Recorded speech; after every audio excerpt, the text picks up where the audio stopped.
ఓం నమః శివాయ. ఓం నమో నారాయణాయ. నరదృష్టి నివారణ, కర్మ నివారణ, సకల సంచిత కర్మ, ప్రారబ్ధ కర్మ, ఆగమిక కర్మ, దగ్ధ నివారణ, తులాభార కాల భైరవాయ నమో నమః. ఓం దిగంబరాయ విద్మహే తంత్రక్షేత్రాయ ధీమహి తన్నో సంహారకాల భైరవ ప్రచోదయాత్. ఓం శ్రీ మహాలక్ష్మీదేవ్యై నమోస్తుతే.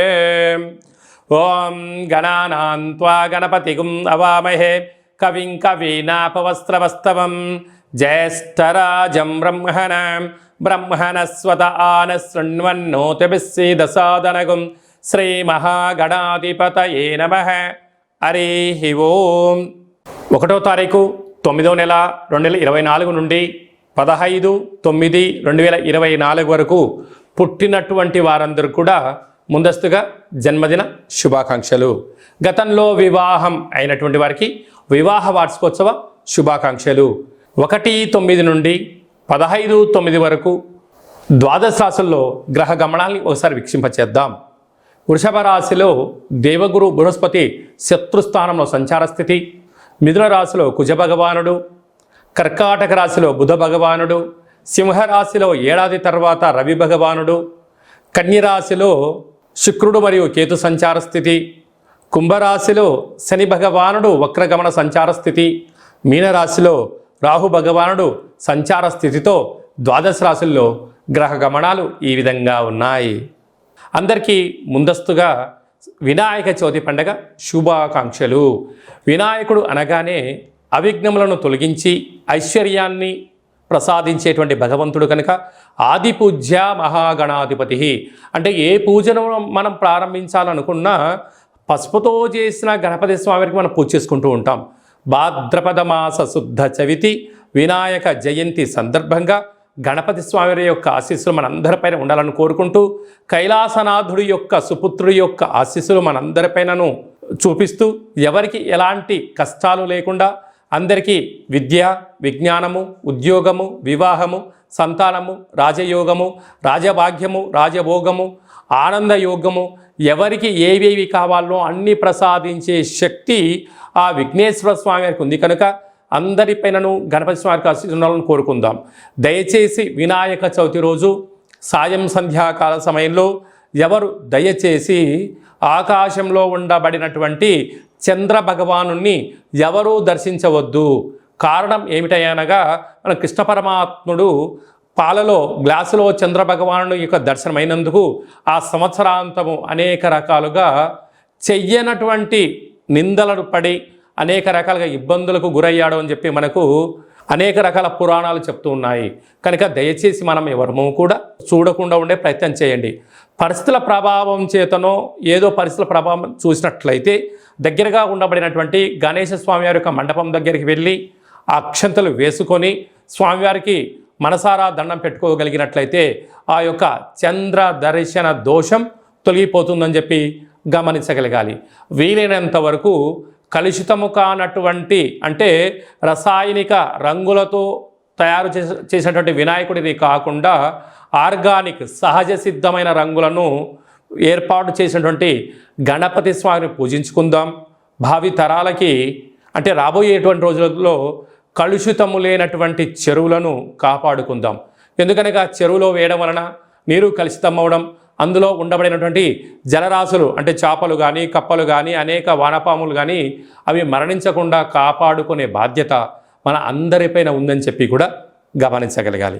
అలాగనే సంపూర్ణంగా మనము ఈ యొక్క గరికను, ఫలాలను, పత్రాలను, పుష్పాలను భక్తితో పూజ చేసుకుందాం.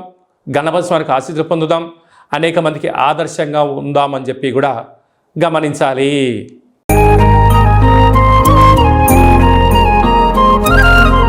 వృషభ రాశి వారు సోమవారం అమావాస్య, సోమవతి అమావాస్య, మంగళవారం అమావాస్య, కాళ అమావాస్య సందర్భంగా ఎలాంటి విధులను పాటించాలో ఈ వీడియోలో సవివరంగా సంపూర్ణంగా క్లుప్తంగా తెలుసుకుందాం. వృషభ రాశిలో ఏ నక్షత్రాలు వస్తాయిగా కృతికా నక్షత్రంలోని 2, 3, 4 పాదాలు, రోహిణీ నక్షత్రంలోని 4 పాదాలు, మృగశిర నక్షత్రంలోని 1, 2 పాదములు కలిపితే వృషభ రాశి. చాలామందికి పుట్టినటువంటి కాల సమయంలో డేటా ఆఫ్ బర్త్లో లేనటువంటి కారణం వలన పేరు యొక్క మొదటి అక్షరాన్ని అనుసరిస్తూ రాశిని తెలుసుకునే ప్రయత్నం చేద్దాం.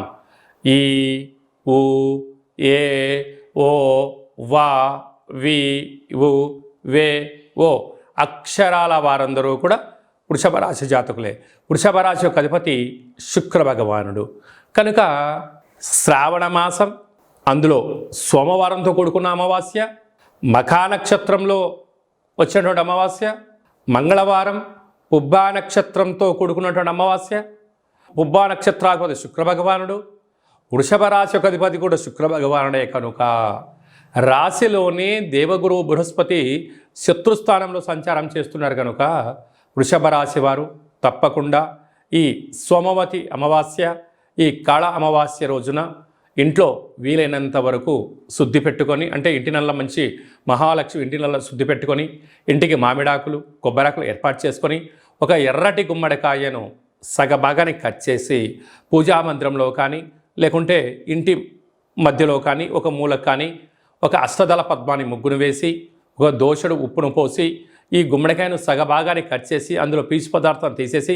పైనంతా ఆ యొక్క గుమ్మడికాయ పైన పసుపుతో కుంకుమతో అలంకారం చేసి అందులో సమృద్ధిగా నూనెను పోసి తూర్పు, ఆగ్నేయ, దక్షిణ, నైరుతి, పశ్చిమ, వాయువ్య, ఉత్తర ఈశాన్యం వైపు 8 రకాల ఒత్తులు పెట్టి దీపాన్ని వెలిగింపచేసి మీ మనసులో ఏదైతే కోరిక ఉందో కోరికను కోరుకొని ఆ దీపం కొండెక్కక ముందే ఆ యొక్క దీపానికి చక్కెర పొంగలని కానీ పెరుగన్నాన్ని కానీ నైవేద్యంగా ఏర్పాటు చేసి ఈ యొక్క దీపాన్ని ఆ పెట్టిన నైవేద్యాన్ని సాకలి వాళ్ళకు దానం చేసినట్లయితే మీ ఇంట్లో అద్భుతమైనటువంటి నరదృష్టి, శత్రు ప్రభావాలు, ఈతి భావాలు తొలగిపోతాయని చెప్పి గమనించగలగాలి. కనుక వీలైనంత వరకు మీ జన్మ నక్షత్రం రోజున పూర్ణిమ, అమావాస్య తిథిన వాగ్వివాదాలకు దూరంగా ఉండండి. వీలైనంతలో మౌనం, ధ్యానం, ఆధ్యాత్మికత, యోగా ఆసనాలు వేయగలిగినట్లయితే ప్రశాంతత ద్వారా ఆనందయోగం మీ సొంతమవుతుంది. అలాగనే 2వ స్థానంలో కుజుడు ఉండడం వలన కుజదోష ప్రభావం కావడం వలన దయచేసి ఎవరికి డబ్బులు ఇవ్వద్దు, డబ్బులు తెచ్చుకోవద్దు, రెండింటితో ఇబ్బంది అని చెప్పి గమనించగలగాలి. అర్ధాష్టమ రవి కనుక అనారోగ్యాలు పొంచి ఉన్నాయి, ప్రమాదాలు పొంచి ఉన్నాయి. తస్మాత్ జాగ్రత్త. లాభస్థానంలో రాహు ఉన్నాడు. కష్టపడి పనిచేయడము వృషభ రాశి వంతు. ధనాన్ని 3వ వ్యక్తులు తీసుకెళ్లడం వీరి యొక్క పరిస్థితి ఉంటుంది కనుక సమయం, ధనం, అదృష్టం అనేది ఎప్పుడు రాదు. వచ్చినప్పుడే జాగ్రత్తగా భద్రపరుచుకోగలిగితే వృషభ రాశి వారంతా అదృష్టవంతులు ఎవరు లేరు అని చెప్పి గమనించగలగాలి. వ్యవసాయ సోదరీమణులు, గృహ భవన నిర్మాణ కార్యక్రమం చేసేవారు, సాఫ్ట్వేర్ హార్డ్వేర్ ఉద్యోగస్తులు, హోటల్ వ్యాపారస్తులు, మార్కెటింగ్ రంగము, వస్త్ర వ్యాపారాలు, అలాగనే స్వర్ణకారిత వ్యాపార కార్యక్రమాలు చేసేటువంటి వారికి ఓపిక, పట్టుదల ద్వారా నరదృష్టిని తొలగించుకోగలిగితే అదృష్టం వృషభ రాశి సొంతం అని చెప్పి గమనించాలి.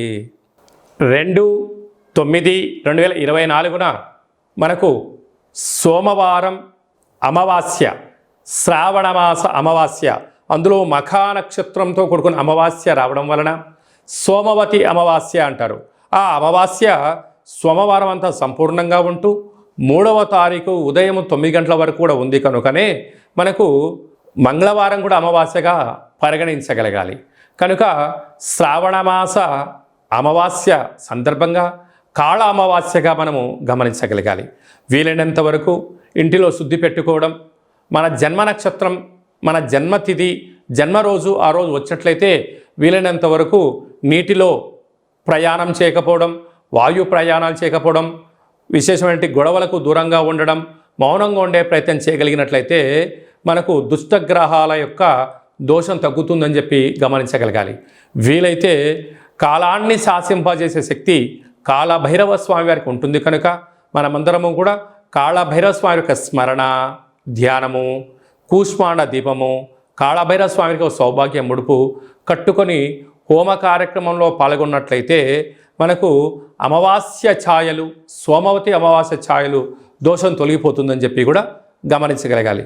వీలైతే మీరు ఇంట్లో చేసుకోండి. కుదరకపోతే ఈ కింది నెంబరు సంప్రదించినట్లయితే మన యొక్క దేవాలయంలో అమావాస్యకు విశేషమైనటువంటి కాళ అమావాస్యకు సంబంధించినటువంటి హోమ కార్యక్రమాలు జరుగుతాయి కనుక మీకు వాట్సాప్ కాల్ ద్వారా ప్రత్యక్ష ప్రసారాన్ని కూడా చూపించడం జరుగుతుందని చెప్పి గమనించగలగాలి.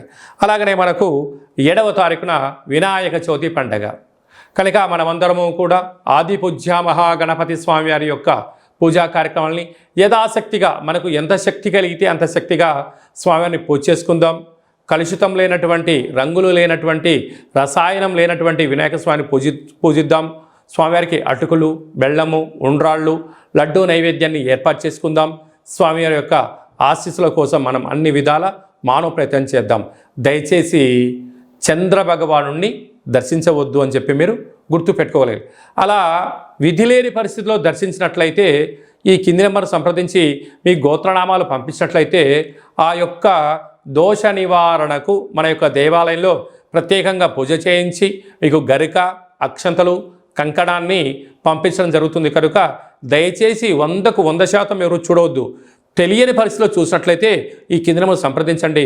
మీకు మంచి సలహా సూచన ఇచ్చి అష్ట కష్టాలకు మనము కేంద్ర బిందువు కాకుండా అష్ట ఐశ్వర్యం స్వాగతం పలకడానికి ఏమేం కావాలో సలహాలు సూచనలు ఇవ్వడం జరుగుతుందని చెప్పి గమనించాలి. అలాగనే మనకు 11వ తారీఖు భాద్రపద మాస శుద్ధ అష్టమి బుధవారము, జ్యేష్ఠ నక్షత్ర సందర్భము. ఇది చాలా ఒక 18 సంవత్సరాలకు ఒకసారిగా వచ్చేటువంటి బుధవారము, జ్యేష్ఠ నక్షత్రము, అందులో అష్టమి తిథి రావడము. అంటే వినాయకుడికి ఇష్టమైన రోజు బుధవారము, బుధుడి యొక్క నక్షత్రము జ్యేష్ఠ నక్షత్రము, అందులో అష్టమి తిథి రావడం అనేది చాలా అరుదుగా వస్తుంటుంది. కనుక మనం అందరము కూడా తంత్ర వరసిద్ధి మహాగణపతి స్వామి యొక్క పూజ చేసుకున్నట్లయితే వీలైతే ఈ మంత్రాన్ని స్మరణ చేసి ఏదైతే మనం కోరుకుంటామో దాన్ని విజయం సాధించడం జరుగుతుందని చెప్పి గమనించగలగాలి.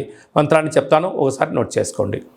ఓం శ్రీం హ్రీం క్లీం గ్లౌం గం గణపతయే వరవరద సర్వ కార్యం. అంటే మనం ఏదైతే కార్యం అనుకుంటున్నామో ఆ కార్యం పేరు అనుకొని వశమానయ స్వాహ అనేటువంటి మంత్రాన్ని ఒక 27 సార్లు తగ్గకుండా రోజుకు ఒక 108 సార్లు ఈ మంత్రాన్ని ఉచ్చరింప చేయగలిగినట్లయితే మనకు కష్టాలన్నీ తొలగిపోయి ఐశ్వర్యానికి స్వాగతం పలుకుతూ ఆ పని మనకు అనుకూలించేటువంటి విధంగా తంత్ర తాంత్రిక వర కాల విఘ్నేశ్వర స్వామి యొక్క ఆశీస్సులు మనపైన ఉంటాయని చెప్పి కూడా గమనించాలి. ఈ విధంగా మనమందరము కాళభైరవ స్వామి యొక్క ఆశీస్సులు పొందుతాం, విఘ్నేశ్వర స్వామి యొక్క ఆశీస్సులు పొందే మానవ ప్రయత్నం చేద్దాం. కనుక మనమందరం కూడా జాతకాన్ని తెలుసుకుందాం, కష్టాల కడలకి ఫుల్ స్టాప్ చెప్దాం, ఐశ్వర్యానికి స్వాగతం పలుకుదాం, ఆ కాళభైరవ స్వామి యొక్క ఆశీస్సులు, విఘ్నేశ్వర స్వామి యొక్క ఆశీస్సులు పొందుదామని చెప్పి మనవి అందరికీ ఆశీర్వచనం. ఓం శతమానం భవతి శతాయు పురుష సతేంద్రియ ఆయుష్యేవేంద్రియే ప్రతితిష్టతి ధనం ధాన్యం బహుపుత్రలాభం శత సంవత్సరం దీర్ఘమాయు.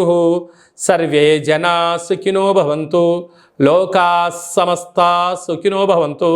సర్వం విఘ్నేశ్వరార్పణమస్తు. ఈ వీడియో మీకు నచ్చినట్టయితే లైక్ చేయండి, షేర్ చేయండి, మా ఛానల్ని సబ్స్క్రైబ్ చేసుకోండి. అందరికన్నా ముందుగా మీ వ్యక్తిగత జాతకం మీరు తెలుసుకోవాలనుకుంటున్నారా?